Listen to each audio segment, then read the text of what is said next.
Welcome to From Languishing to Living, real help for your teens' mental health, a special podcast miniseries brought to you by ThreePeaks Ascent, nature-based residential treatment for teens. I'm your host, Tiffany Silva Herlin, a licensed clinical social worker. And in this three-part series, we're diving deep into the mental and emotional challenges facing today's teens and how nature, play, and adventure therapy can help them not just survive, but truly thrive. Whether your teen is struggling with motivation, stuck in a rut, or facing deeper emotional challenges, these conversations with Dr. Matt Hoag, a clinical psychologist from ThreePeaks Ascent, will give you insight, tools, and hope. Please remember that this podcast is not a replacement for therapy. Please always seek a mental health professional for your situation. Let's get into it. Matt, thank you so much for joining us today. Good morning. Glad to be here. Yeah, you had a nice little drive. I did. From Southern Utah. From Southern Utah, yeah. Live down in St. George. It's gorgeous down there. Absolutely. Yeah. Well, let's dive in. Tell us a little bit about yourself and your role at ThreePeaks Ascent. Okay, great. I'm a clinical psychologist, and I've been working in wilderness for the last 27, 28 years. Worked at a variety of different places. Generally, they've been, I would say, more like nomadic model, like traditional kind of wilderness oriented, and moving over to ThreePeaks and having more of a residential treatment model where we incorporate the nature and the wilderness aspects of what I've been doing for most of my career. Oh, that's awesome. So you must really love the outdoors, right? Yeah, absolutely, yes. What are some of your favorite hobbies outdoors? Love to mountain bike. Southern Utah is a great place for mountain biking. Hiking as well. Certainly during the pandemic, discovered a lot of great new hiking trails that I didn't know existed in my backyard because we couldn't leave or we were all kind of staying close to home during that time. Love to kayak as well. There's some nice reservoirs down in Southern Utah as well. So yeah. Do you have like a favorite hike you want to share with our listeners? Or maybe you don't want to give your secrets away. Yeah, I think, there's a place called the Vortex. It's pretty fun down there as far as there being. I don't know if I know that one. Yeah, and then one called Padre Canyon, which starts in Tuacahn and goes up and ends up in like Snow Canyon. I love Tuacahn and I love Snow Canyon. Yeah, it's pretty nice. So. I actually was hiking there one time and we found some cougar tracks. And then the hikers in front of us were like, yeah, we saw the cougars. So we walked around with a rock for the rest of the hike. Yeah, I just did Padre Canyon a couple weekends ago. And we almost always see like a tortoise like wandering around. And I've never seen a tortoise yet, but I hear they migrate through there. Yeah, absolutely. So. Well, thank you so much for joining us and bringing some of your Southern Utah energy vibe with us. We love it. For this segment, we're going to be talking about defining languishing. Now, for our listeners who don't know what languishing is, it's actually a book written by Corey Keyes, and it's a term that really has kind of sparked some conversation in our industry and about what people are feeling, and specifically since the pandemic, since 2020, because we couldn't quite put a word on what this was. So let's talk about what languishing is. What exactly, how does he define it in the book? Languishing is not depression. It's not like suicidal ideation. It's not self-harm. It's not like completely isolating and disconnecting from the world. It's like a softer, gentler version of that. Yeah. In the sense that it can be, I remember my, I guess she's now probably 25-year-old daughter had this t-shirt when she was growing up that had meh on the front of it. And she thought that was pretty characteristic of her attitude at times, which is sort of like, not too engaged, not too interested, not really doing much, not feeling very motivated for things. So it's like, if you were to stay in clinical terms, you might say it's like a less significant kind of depressive looking thing, but not quite depression. It might mirror or looks symptom-like as far as like a lower grade depression of sorts. Yeah, no, I think that's exactly right. He kind of describes it as a state in between depression and flourishing. Like he really likes this idea of flourishing, which is also a really cool term that I'm loving. Just read a book on it actually, but and it's this low grade emotional stagnation, like kind of feeling stuck, aimless, emotional, flat. Yeah. So I guess like as I was reading in teens, well, let me ask you, how does it show up in teens? So since the pandemic, I think some of the challenges with teens has been just their disconnectedness from the world.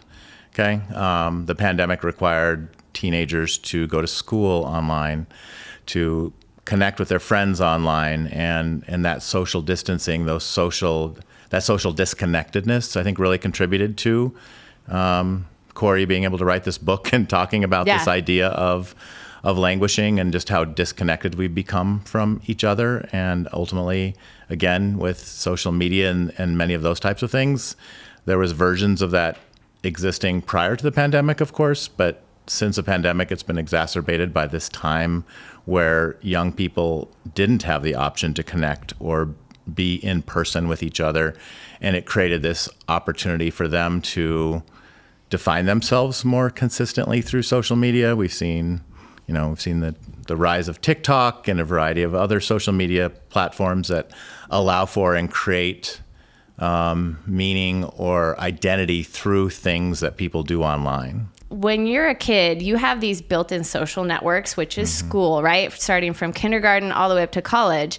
But we actually got taken away from our kids and our youth during the pandemic. And like you said, drove them more to electronic connection, which, as you and I both know, like social media it connects, but it actually makes you sometimes feel more lonely than ever. Yeah. Like, I mean, why is that? That's like such a weird thing, right? Well, it's a false sense of security. It's a false sense of connectedness because we're connecting through sometimes the number of likes or the comments or the ways we engage. Or I've worked with teenagers, some of my daughters even, like, why didn't so-and-so comment on my post? Why didn't they say or engage me this way? And so it's not actual, like, relationships. It's this false sense of relationship or false sense of connectedness. It's counterfeit. They're like, oh, like I've got 100 likes on this. That's really great. Or I got 8,000 views on my video that I posted. Yeah. And so it creates this sense of like being defined by other people's actions, which we're not really in control of, other than like, can we do the most outlandish, ridiculous, or silly video that might get someone's attention? Yeah, and it's only showing a glimpse of our lives, which I think as a teenager is really hard to grasp that concept. Like your brain's not fully developed. You don't quite have that abstract thinking fully developed yet, right? And realizing like, oh, that's just a portion of that person's life. And it's really the best portion. Yeah, whatever we choose to put out there, whatever we think is the best version, the idea of even like, I know at one point I was on vacation, I think it was in San Francisco at one point, and we went to visit this historical site, and this couple took about 30 minutes taking a picture in front of that perfect they wanted to get it Instagram just right. shot. They kept looking at it over and over again, and it was like, what's the point here? And we couldn't even take a picture ourselves because we were waiting for them to finish their shoot in front of something silly like that. Yeah. So Corey actually talks about this at the very end of the book, and I'm jumping ahead, but I do want to bring it up because I feel like it's relevant right now. He talks about how when people are going on these vacations and trying to get that perfect shot and editing and this, it takes away from the leisure and the play that we definitely need in life, and it becomes a theme. Yeah. Once you post it, once you're trying to get those likes, when you're trying to get that perfect shot, it no longer is this cool, playful leisure experience. Is now a thing, which has less value. Yeah. And I just kind of really love that. I wanted to talk a little bit about, like you said, they're really disconnected, but it shows up also as like this disinterest, low motivation. Again, you said disconnected. They're not in crisis, but they're also not thriving. And like you said, this was really exacerbated due to the pandemic, but it doesn't mean it wasn't around before that. Correct, yes. Yeah. Let's talk about a few studies. In 2010, there was an interesting study that found that languaging could increase your chances of experiencing depression and anxiety disorders. So while it's not anxiety and depression, it can lead into it, right? Yeah. Yeah, I think what Corey talks about in his book is this idea that languishing puts us at higher risk for developing mental health issues, and it creates kind of the ideal circumstance for those depressive or anxiety type disorders to develop if gone unchecked. If they're not actually, there's not actually something that's done about it, but it puts us at that higher risk for, again, falling into deeper states of depression or falling into, more intense anxiety type symptoms. Yeah. Well, I mean, I like to say he talks about it being a stagnation, but also I feel like you're either moving forward or you're going backwards. So you can fall into this meh state of being, but you're either going to move forward and thrive or you're going to go backwards and have some mental health issues, right? Yeah. That's kind of how I see it. Yeah. We're not always just in one spot continuously. We're just kind of ebbing and flowing. Another interesting study was, like we talked about with COVID-19, hospitalizations in Italy. Languishing was also linked to a study that increased chances of post-traumatic stress disorder, PTSD, in health workers. I thought that was really interesting. And then, let's see, there was one more in 2014. Okay, this one I want to talk to you about. Did you pick up on this study as I was reading? It was a 2014 study. About the self-harm kind of stuff as well. Yeah. Mm-hmm. Okay. So in 2014, they had this study done where people were to sit alone with their thoughts. Like they took away writing tools and their cell phones. And interesting enough, they thought that most people had such a wealth of imagination and knowledge that they'd enjoy it. Yeah. But what ended up happening? Yeah, well, people couldn't sit with their thoughts. They had difficulty sitting with their thoughts. They needed that device or that thing to entertain them. Like you see people in the checkout lane at the grocery store. We don't have conversations with people anymore. We're like, oh, what's going on Instagram right now? What do I want to look up on Facebook? Or what thing do I want to Google? Am I getting the right price from this? Like we're not actually present in our present moments, in those moments. Not that the checkout lane is that interesting, but we could actually meet somebody in front of us, behind us, and connect. We could pay attention to our children in the cart. Imagine that. Yeah, or talk to each other, kind of thing. And so that people were so, whether it's apprehensive, unable to allow themselves to be with that they would rather, I forget exactly how the study went, they would rather like hurt themselves in some way to feel something rather than to feel nothing when they didn't have their device or they didn't have their smartphone or their tether, so to speak, to the world that they felt was the most important thing in that moment. Like those moments when we're upset in the airplane because the internet went down. Oh my gosh. You know, and that's like a tragedy of sorts. Like, what are we going to do for this next 3 hours? Like, it's one of my favorite times to actually sit down and like read a book. Like I can actually, and an actual book, not a book on a device, but that idea of like being with something that's a bit different than what we sometimes allow ourselves to be when we're always kind of attached to our devices. Yeah, there's this movie I watched with my kids. It's called Mitchell's versus the Machines. And they're like, watch what happens when I turn off the Wi-Fi. And everyone freaks out as soon as they turn off the Wi-Fi. And that's kind of the same idea. In the study, they found that 50% of people did not like the experience and reported an enjoyment level at or below the midpoint of the scale. And like you said, they actually gave the participants an opportunity to do what is like shock, like an electric shock on themselves, which again caused harm. And 67% of men and 25% of women chose to inflict it on themselves rather than sit there quietly and think. So it's just fascinating that, like you said, people were so uncomfortable just being and not connected to something and we have this like serious FOMO. What are we missing out on? What is my friend doing? What is my cousin doing? What's happening? What cells are going on? Like you said, What am I missing? That they would rather hurt themselves to feel something. Yeah. Fascinating. Let's shift back to teens. Can you give us an example of what this might look like in a teen's life, languishing? Yeah. So with young people that I work with, it's striking to watch their behavior. It's like it's an addiction. It's a challenge as far as when they arrive here, in treatment, when they're away from home, to be away from some of those things. Yeah, because they're getting fully disconnected from the Wi-Fi with you guys. Mm-hmm, yep. So it's almost like a loss of sorts for them. And sometimes there's those same kind of addictive kind of symptoms that will show up as far as like fiending for the device, almost like sometimes we'll talk about the phantom vibrating in their pocket kind of thing that can occur. But it's that idea of like just being so used to holding something or being with something. And again, this is some of what, back to the idea of languishing, that has contributed to them feeling more and more or more disconnected from people or things, so that they think that the connection is about like that phone or that device. I know sometimes in the wilderness, I'll often take pictures of young people and they're like, oh, you have the 13 or, oh, you have the 14. Do you see like a withdrawal from your teens from when they come to residential, when they don't have access to these things? Yeah, I think they struggle with like, and it varies based on the type of app or media that they were attached to, whether it's my streaks are now being ruined is kind of a thing at times. It's like, what are my friends doing? How they're just going to think I died or disappeared? Like, what? They're not going to know what happened to me. Can they, and then it's on the other hand, almost like a paranoia about like not wanting their parents to get on their phone or to give up their password in a way, because they don't really want their parents to know what they were up to.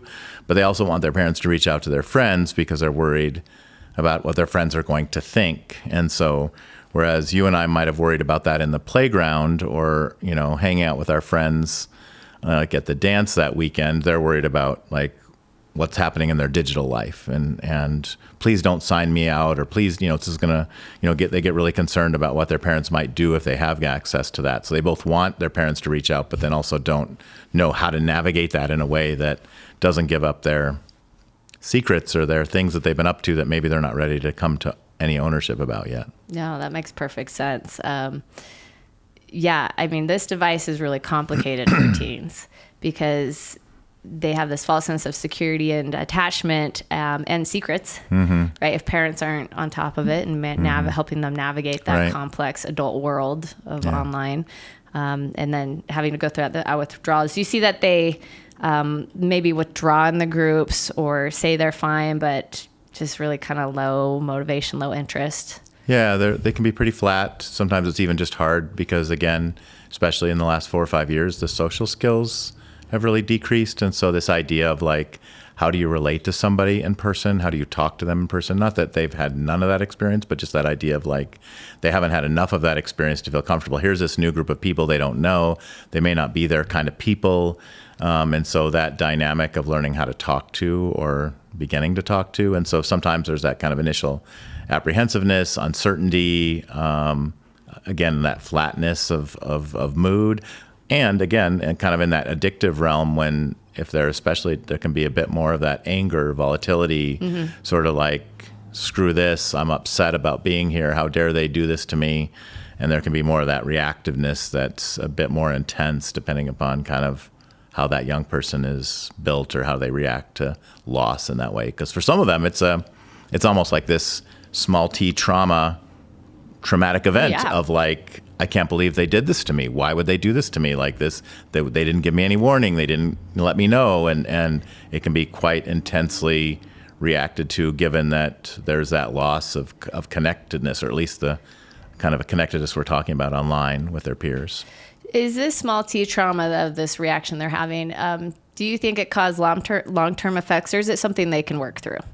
Typically, it's something they can work through, but again, it's that initial few days that you were asking about that's like, okay, this is really hard. I can't believe this happened to me, and what am I going to do about it? And I've had people like get quite escalated and make up all kinds of things, like their girlfriend might be pregnant, or there might be this, so I need to get a hold of this, or I need to do that, or I was waiting to hear about this. Yeah, and so sometimes that, it's responded to with a great, I think. And, teenagers can often be manipulative. And so I think that dynamic, shockingly.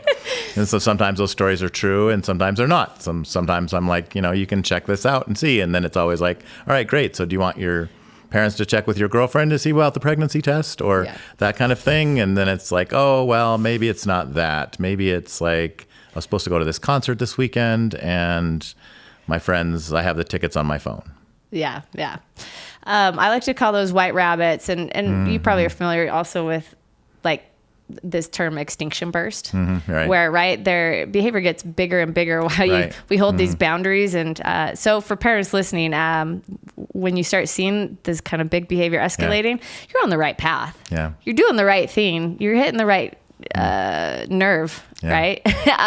And if you hold your grounds, it's eventually going to pop and burst.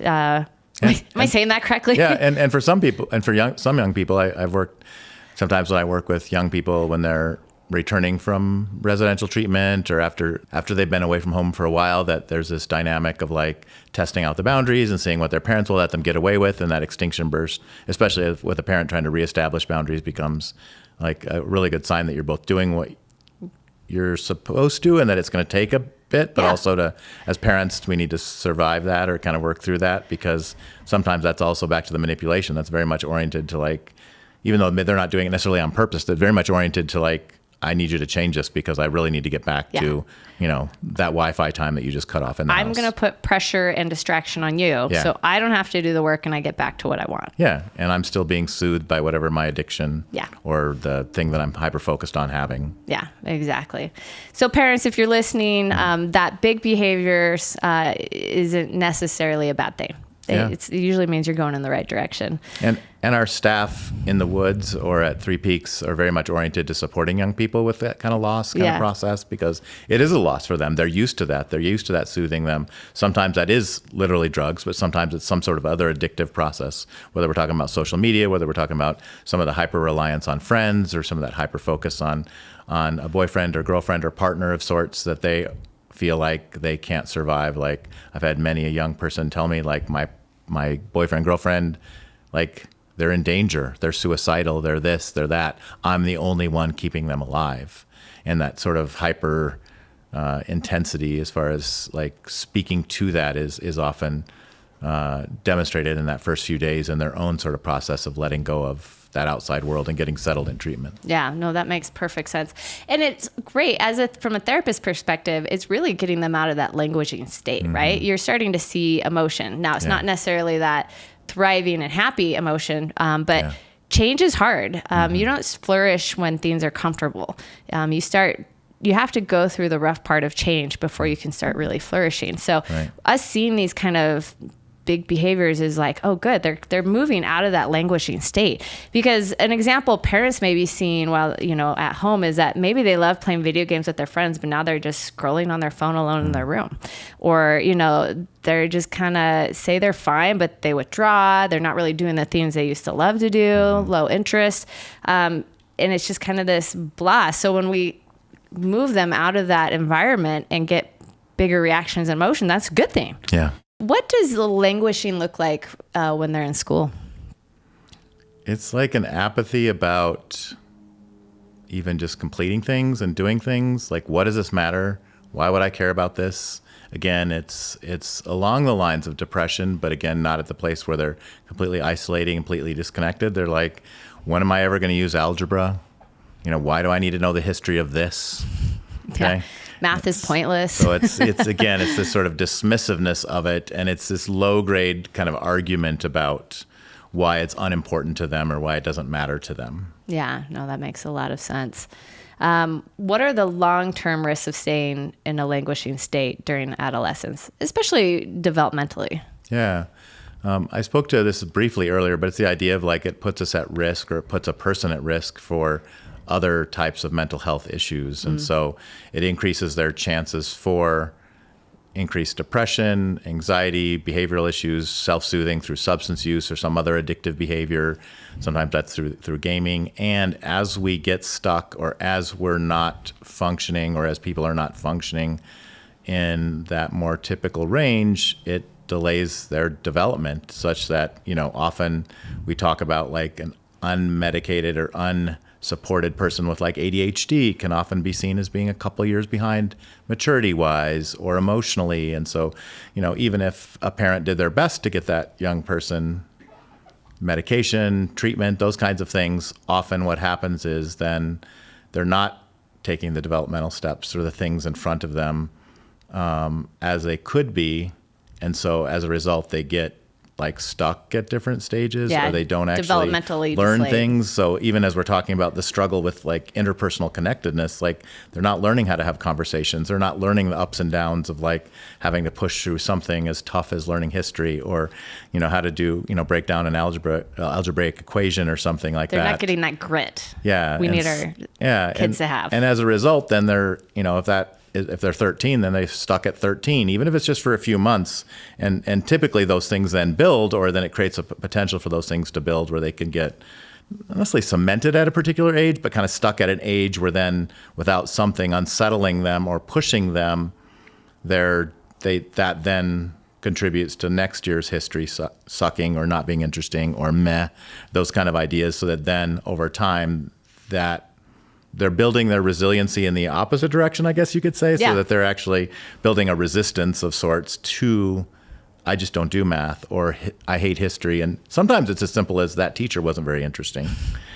And then over time, even if the teacher's interesting, they're just not interested, and that they use that as a justification. And so as a result, then they don't develop in some of the ways that are important. Yeah, they miss those critical life skills, such as, like you said, goal setting, emotional regulation, and that real connection that they really need. And I'm sure, we kind of talked about this, but it can lead to academic decline, social withdrawal, depression, anxiety, other mental health issues. So yeah, I mean, if not taken care of, again, like I was saying, you're either moving forward or you're going backwards. It sets them backwards and on a developmental vacation, really, right?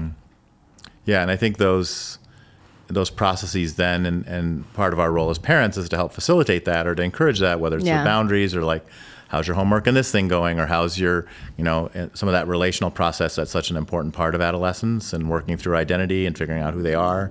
Oh, yeah. And again, not just academically who they are, but also socially, interpersonally.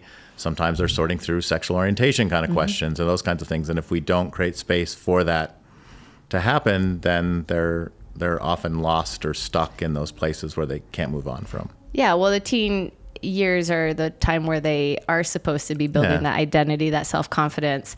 And if not given the proper opportunity to grow that resilience, they're going to really lose themselves. Yeah.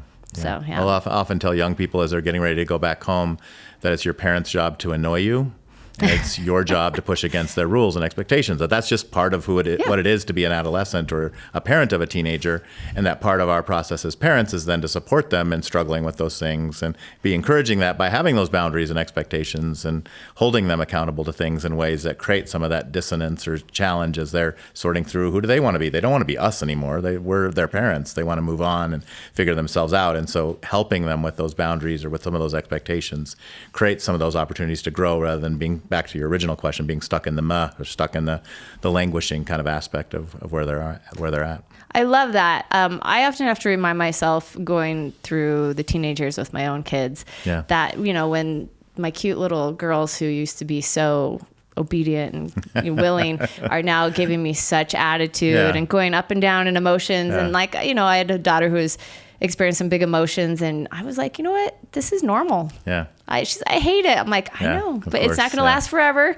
Yeah. And I have to remind myself when they give me attitude and tell me no, I'm like, okay, that's all right. Like, we're going to work through it. I'm still going to hold the boundary, but I'm not going to take it personally because this is exactly where we need to be. Yeah. And our listeners need to hear that. Like, if your kids are giving you that typical teenage stuff, then that's okay. Yeah. Well, but let's address this. Parents often wonder, is this normal teenage moodiness or is this something more serious? How can we differentiate languishing from like actual clinical depression? Yeah. Part of that, and this goes back to what you were just saying, like, is if we're having those conversations with our children, then that's a big step in the right direction as far as being able to differentiate that. So sometimes when they're not having those conversations with us, those are the times when, again, we might get a bit more nervous or concerned about what's happening with our child because, again, so even going back to this idea of connectedness and our connectedness with our children, and so that even in those meh or languishing states or when they are depressed, like we're tending to be more disconnected or not being as aware of what is going on for them. And so paying attention to those signs, paying attention to those times when they didn't follow through on this chore that they usually do. They didn't do their homework like they usually do. Or again, or the lack of those things. Again, those dynamics of pushing against some of those limits, expectations that we have for them can be some of those signs or things that kind of stick out to us as parents and paying attention to that. And then ultimately, like our own work as parents, like us doing our own work and assessing and being careful about this idea of like, are we also languishing and having the meh, like the pandemic affected us too, or this period of time where, again, we at times can pull out our devices and self-soothe ourselves and sort of having that awareness of like our own stuff that might be going on. So doing our own work and being cognizant of like, are we being present in our kids' lives in a way that supports them or helps them? Because sometimes the languishing that they're experiencing is a mirror of our languishing and our own process that is not allowing us to move forward or to support them in moving forward because we're we're tired, we're exhausted, we're working too hard, we're not Burnt taking out. breaks, we're not playing, we're not doing all the things that are important for us as humans, as parents as well. So our own stuff can contribute to our kids' stuff as well, or our own languishing can contribute to our kids' languishing. I love that you brought that up. I think every single podcast I've done, we have to look at ourselves in the mirror as parents and be like, what am I struggling with? What am I projecting onto my kids without realizing it? Am I doing my self-care? Am I getting my own therapy? Am I challenging my core beliefs? All the things that we're asking our kids to do, we have to do as well. Because we've got to set that first example and show them what vulnerability looks like, what real connection looks like, what change looks like, and the struggle that it can be, and that it's okay to have that struggle. Yeah. I remember being in a therapy session with my son. He's 20 now, but he's probably 12 or 13, and we were in this therapy session, and he had just finished meeting with his therapist alone, and me and my wife and I were brought back in as part of the process, and he gave us both feedback, and some of the feedback he gave me was about being sarcastic when I was disciplining him. And he let me know that he wasn't a big fan of that, even though we joked that sarcasm can be kind of like our family love language. And so it was that moment where I wanted to be sarcastic, of course, and I'm like, yep, you're right. That's not a great time for me to involve that, because I was just making him feel worse in that moment. And I was, again, it was probably my own stuff that was coming through, but I was annoyed that he wasn't doing the thing I'd asked him to. And so then I was trying to be, I was using the joke of being playful about it, but that wasn't helping him and was leading to him isolating and withdrawing from me even more and saying like, Dad, I don't like it when you do this. And I was like, yep, I need to work on that. My daughters give me my own medicine as well, of like, I'll talk to them about not being sassy, and they're like, well, you're sassy. And I'm like, and I look at my husband and he kind of shrugs his shoulders, and I'm like, okay, you're right. I need to work on that. If I'm going to ask you to do that, then I'm going to need to work on that. And of course I want to give a sassy answer back, you know, like, what do you mean I'm sassy? You know? So yeah, I love that. Let's dive into like what real clinical depression looks like. Okay. So clinical depression typically is characterized by a variety of things. And one of the biggest things that's noted in sort of the diagnostic criteria for depression has to do with just how it impacts their day-to-day life. So again, this idea of like, are they not fulfilling the expectations that we would expect of 14-year-old, 15-year-old, 16, whatever their age is. So, and what we think about as expectations for teenagers has to do with going to school, you know, doing their homework, being socially engaged and involved. And so young people can have a variety of symptoms when they're depressed that have to do with sadness, isolation, disconnectedness. So, and we're not talking about, again, the connectedness of the phone, but the disconnectedness from humans or people in their life. So isolating. Face to face. Yeah, exactly. Face to face, isolating in their room, withdrawing from activities that they typically had found interesting or engaged. And again, like we've been speaking about, teenagers are sorting through identity. So all of a sudden that young person who's played soccer for 10 years may move on from soccer. And sometimes that just means they're not interested in soccer anymore. But sometimes that also means like, wow, they're not playing soccer like they used to. They had qualified for this traveling team and they were doing this, this, and this. And now all of a sudden they just want to sit in their room and they're on their phone, or they're playing, you know, a video game that they've become all of a sudden interested in, or all of a sudden you can't get them off their phone. And so some of that withdrawal from activities that were typically interesting to them becomes a symptom of that. They're more short with you. They're more irritable. Again, some of that's going to be normal, but at the more extreme level, they're not able to engage you in conversations and talk with you about the basic expectations of being a teenager, whether it's like what happened in school that day or what they're doing day to day.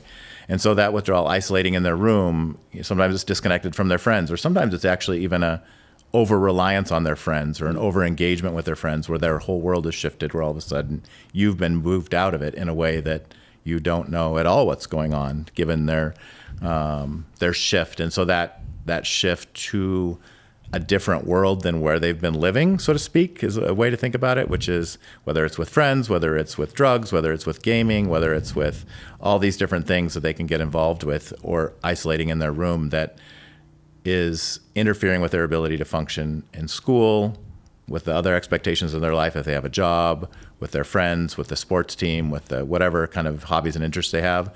Those interests plummet or become less important to them. And so the differentiation of that between like identity and that shifting versus depression is part of that assessment. But again, it's combined then with these other things as far as their mood, how they treat you, how they treat other people. Sometimes it's even poor treatment of their friends, where it's like, they're like, I don't like so-and-so anymore because he's a jerk or she's a jerk. And so some of those things, it's a collection of those kinds of symptoms that move it from more of the languishing to the more clinical depression to the more, time to seek some help kind of thing. Especially when it gets to that suicidal ideation stage where, they're not really wanting, or even what's that, parasuicidal, where, am I saying that correctly? Where it's not that they want to kill themselves, but they don't necessarily want to live. Yeah. Right? The apathy has developed to the place where they don't care, like, if I were to die today, and again, I know even as an adolescent, I was like, I'm not going to live beyond 25. Was the belief that I had. And I have no idea why I had that thought, but that was part of that. Sort of like, what's the exactly? Yeah. What's the point of living? Like, I can't imagine this world moving forward, kind of thing. I lived beyond 25, of course, and they will. But it's that sort of like giving up on things where it's just like, what's the point? And some of it's a bit of them sorting through how to deal with emotions and how to deal with things that are going on with them. Lots of behaviors, choices, relationships get dramatized to an extent that's different. And I think our role as parents, as we navigate that with them, is to provide support and hear them, and not just immediately move to like either solving it, rescuing them, or telling them, don't worry, you're not going to care about this in 10 years. Like, these friends won't matter to you then. We all know that. Yeah. And that's likely so not to continue. But it's like so much of a punch to the gut, so to speak, of like, you dismissing your child's like emotional process, because then we want to create opportunities for them to come and tell us about things. We want to hear them in a way that allows them to keep telling us, so that we can be hearing about their depression, their suicidal ideation, or any of those types of or similar types of behaviors. So when we invalidate them or tell them that they're wrong or that we're right, or it doesn't matter, we're up on our high horse and we know better because we were an adolescent one day in the past, like that tends to like shut them down, and then they're not going to seek us out. So the more we can sit with and be with their pain in a way, again, not that we all must be therapists with our kids, but that idea of sitting with and hearing them will create more space for them to keep coming back without judgment, I guess is what I'm saying. Oh, that's so hard as a parent. It's really tough. And that comes back to what I was saying earlier about how do we do our own work so that in those moments we're not threatened, we're not thinking that we're living our childhood or our adolescence again through our kid, and we're allowing them to be teenagers in the way they want to be teenagers, and we're supporting them because we didn't have social media, or most of us didn't have social media when we were teenagers. We didn't have those kind of stresses and pressures in those same ways. So on some level, hearing and understanding them is our journey through understanding what is going on with them, and the more we stay connected with that, the more they're going to bring that to us if we can do that without judgment. Oh, absolutely. I mean, if we aren't comfortable with discomfort and haven't done our own work, we're not going to be able to sit in our kids' discomfort. And our kids need to sit in it. They need to work through it, because oftentimes enabling looks like, oh, I just love my kids so much, I want to rescue them. But actually, it's a little bit selfish. Right? Because it's like, oh, I'm so uncomfortable with you being upset that I need to make you feel better to make myself feel better. Yeah, because then I won't worry about you anymore, because I'll know you're fine. Yeah. But it's really like self-motivated at that point. Languishing and depression can kind of ebb and flow, right? There's a little bit of a fluid motion and crossover at times. But I'll give an example to my listeners. One of my kids, who's really motivated, kind of outgoing, but also a little bit of introvert. So it's hard to know like how often they love to just go in their room and read versus what's really isolating, right? But I noticed something was going on, and it wasn't quite depression, but it was languishing, because when we were out doing this really fun activity that they normally loved, they looked kind of meh and out of it. And I just said, hey, what's going on? And they're like, I feel like I should be happy, but I'm not. And that was like a big red flag to me. Like, they weren't suicidal. They're still doing their homework, but not as engaged. Like, I was seeing all these kind of things you were describing and being like, you know what? It's time to get into therapy. It's time for you to get and start talking about your feelings, because they weren't talking to me about them, which is fine and normal. But they were in this languaging state that was teetering depression, And so for our listeners, if you're kind of seeing that should be kind of your red flag that maybe it's time to move forward with something. Key emphasizes meaning and engagement as antidotes to languishing. How does a nature-immersed environment like at ThreePeaks Ascent support these elements? One of the things that we haven't really talked a lot about today is this idea of presentness and the challenge of presentness and being present with whatever's going on with you. We talked a bit about it when we were talking about like emotions a minute ago, and the importance of being present with our own children or with our children in that kind of circumstance. I think that being outside or being in like nature-oriented kind of settings or places where we can receive support and treatment requires a presentness that's different. First of all, in nature-oriented therapy, there's no devices, and so the person is all of a sudden now like, what do I do? What do I, how do I pass this time? Yeah. I have boys. One of my favorite kind of forms of defiance in the wilderness is boys. We ask them generally just to read the books that they're assigned, but then they sometimes like to sneak books and they like trade books and that kind of thing. And so I love that they're being defiant while reading. And so sometimes that's their form of almost disconnectedness out there, was like, I get to read this book and this book takes me out of this world. But sometimes that's because they're so used to being disconnected from things that they don't know how to be present in things. And so part of what happens in the wilderness, in that wilderness setting, as far as therapy and that process goes, is this idea of like being present with what's happening right then, whether it's an argument, whether it's a discussion, whether it's a group, whether it's learning how to make fire with sticks kind of thing, and learning like, okay, so-and-so is upset or, reactive, and how do I deal with that right now, even though it may not have anything to do with me. Sometimes it's like, I'm going to go over to this corner to get away from this, or go sit out of camp a bit because I'm overwhelmed with this emotion. And so that presentness with one's emotional state or one's emotional reactivity is hard or difficult. Like, again, that's why we self-soothe with so many of the addictive kinds of things that exist in our world, whether it's our phones or food or sex or alcohol or drugs, or there's so much that we use to not be present. So one of the beauties of being in nature is that we don't have those distractions. We don't have those coping mechanisms because we're there, and nature requires a presentness of us that's different than when we have our device or we have those coping mechanisms that we might have in, like, let's say, the front country, that's different than when we do when we're outside or we're living outside. And so when young people are outside and present in that way, their emotions are still there. Like, the emotions didn't go anywhere that they were coping with or languishing with or disconnecting with or depressed with. Like, back when we were talking about the idea of how we can kind of get stuck at different developmental places or different developmental kind of stages, we still have those emotions clogged up, stuck, part of that process. And so part of the healing or part of the beauty of working through and living in the outdoors in a way that pushes us to be present with those emotions that we have ignored or pushed away. And so sometimes, we do, lots of people talk about, like, I need to go take a walk, or I need to be, I need to go hiking, or I need to go do these things, like, as a way to feel more. And our teens have, with, the changes in the world that we live in, have not seen nature or the outdoors as a suitable coping mechanism or a suitable place to be.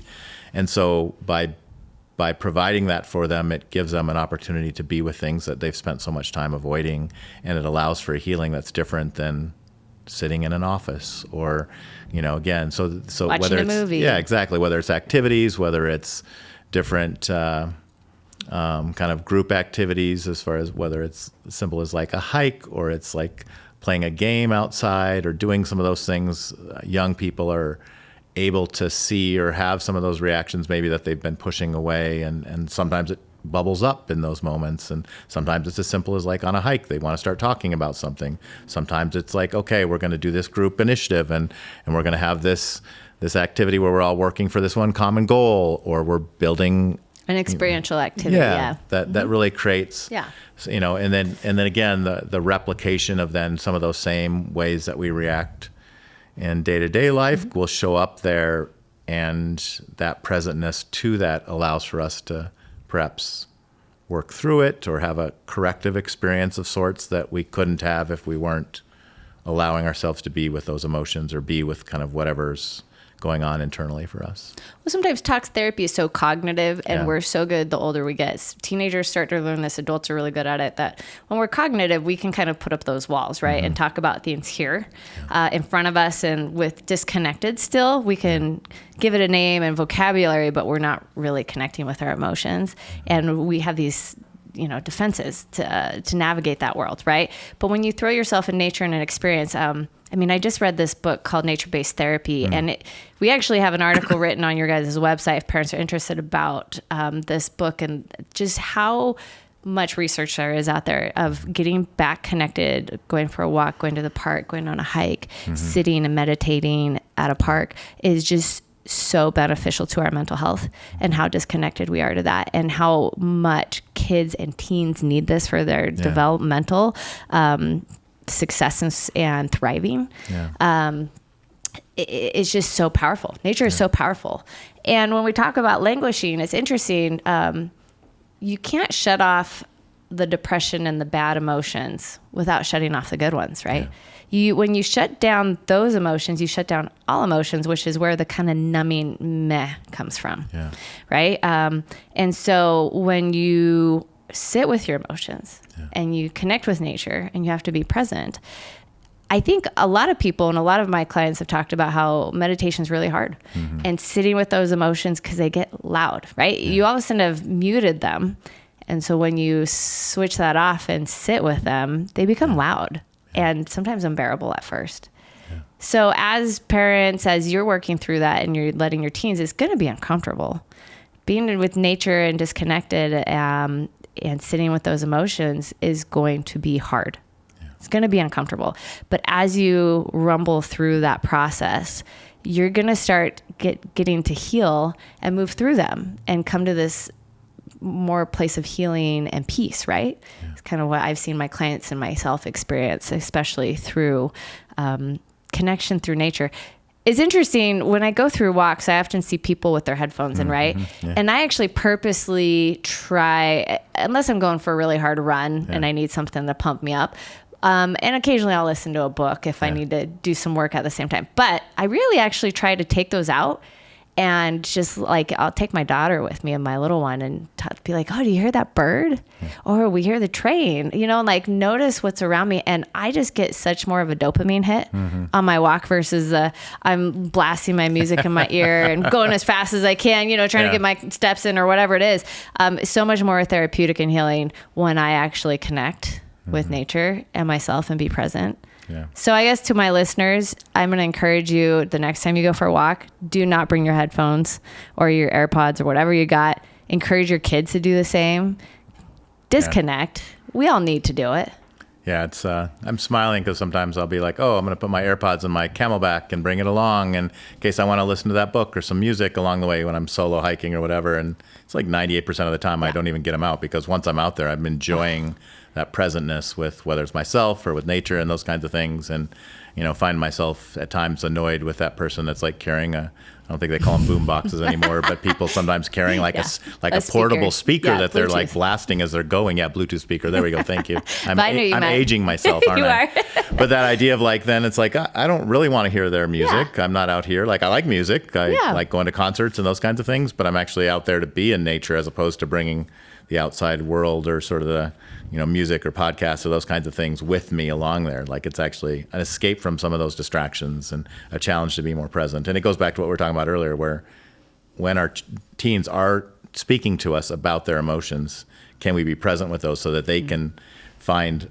ability? You talk about that muting effect and that sort of that tapering or tampering down of emotions that occurs when we don't allow ourselves to feel, and that occurring in both the positive and that negative direction. So being with the negative allows them to then feel safety, even being more positive with us or letting some of the good ones out as well, so that they can start to feel that range more regularly. And some of what I think is so much easier to do when we're not focused on the television, the gaming, the phones. And so being in nature is a great way to be with so much more of those emotions in our lives. Yeah, there's such beauty in the silence. There's beauty in the struggle. And if we can create that safe, emotional environment, that safety net for them, to realize they're not as scary as you thought they were. And actually, the more you acknowledge them, the faster they pass and you can work through them. There's such beauty and healing in that. Yeah. Let's end with a story of where maybe you saw a teen shift from languishing to flourishing at ThreePeaks Ascent. So there's this boy that I worked with this year that was pretty used to things going his way. and wanting, fairly entitled, fairly expectant as far as that goes. And so I know teenagers are entitled? Yeah, exactly, right? Adults are too sometimes. even as we began some of the family sessions and did some of that, he talked about being excited to see his parents, but then he'd get on them and he would kind of pout or be irritable and that kind of thing. And his parents had written him this sort of initial letter, we call a hopes and intentions letter, kind of expressing why he was in treatment and their hopes for him. And he'd had this assignment kind of on his treatment plan for a couple of weeks now about reflecting on those and writing them a response. And he'd sort of blown it off and didn't want to do it. And then when he finally read it, he was like, wow, I was a real jerk. And so as he came face to face with some of the choices and things that he was doing before, he shifted from that place of feeling justified and dismissed and just kind of floating along in life. He was this 14-year-old kid who looked like he was probably 16 or 17. He was a bigger kid, and he could manipulate his way through a lot of different situations. He was adept enough at it, and sometimes he would just do what he wanted anyway.